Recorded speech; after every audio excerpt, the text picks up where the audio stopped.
Hello, I am Robert Rojas, a servant of our Lord Jesus Christ. I will be sharing with you one of my Defending the Faith lessons.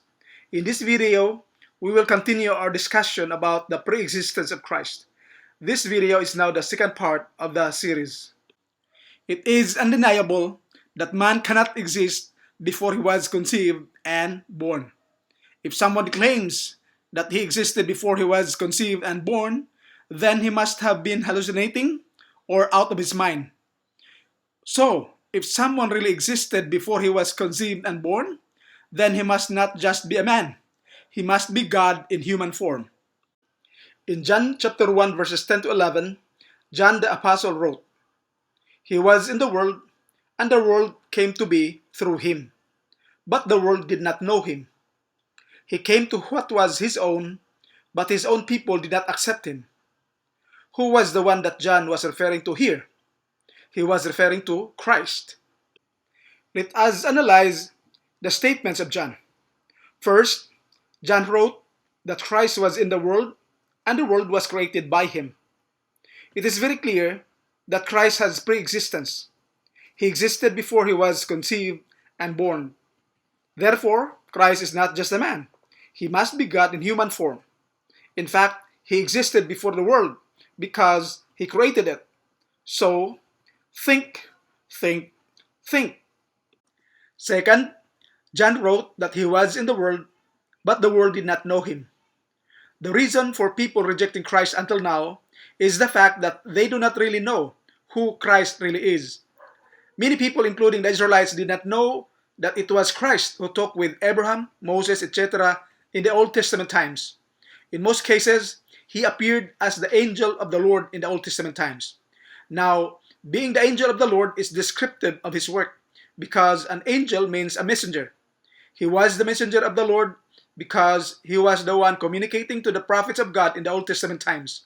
Clearly, Christ has pre-existence. Thus, he is not just a man. Christ must be God in human form. So, think, think, think. In Exodus 3 verse 2, we can read, "There the angel of the Lord appeared to him in a flame of fire out of a bush. He looked, and the bush was blazing, yet it was not consumed." Please note the phrase, "the angel of the Lord." The angel was distinct from the Lord. He was the one who appeared to Moses in a flame of fire out of a bush. Then the angel claimed that he was the God of the patriarchs. In Exodus 3 verse 6, we can read, "He said further, I am the God of your father, the God of Abraham, the God of Isaac, and the God of Jacob." And Moses hid his face, for he was afraid to look at God. Please note that such angel of the Lord was God. He was not Gabriel, but he was Christ, because Gabriel never claimed to be God. Of course, Gabriel is not God. So, think, think, think. Lastly, now this angel of the Lord, who is God, is also Lord. He owned the people of Israel. In Exodus 3 verse 7, we can read, "Then the Lord said, I have observed the misery of my people who are in Egypt. I have heard their cry on account of their taskmasters. Indeed, I know their sufferings." According to John, Christ came to what was his own, but his own people did not accept him, as we can read in John 1 verse 11.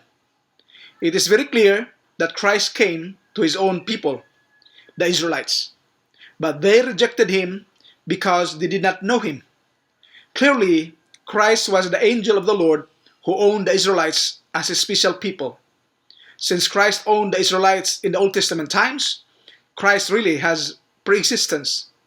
Thus, he is not just a man. Christ must be God in human form. So, think, think, think.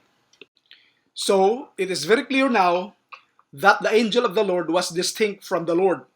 But this angel of the Lord is God and is Lord. That angel of the Lord was Christ. With man, this is impossible. But with God, this is very possible. So, think, think, think. Thank you very much for watching. I hope you have learned some very important truth. and I hope that you will share this to your loved ones, friends, and acquaintances. May God bless us all.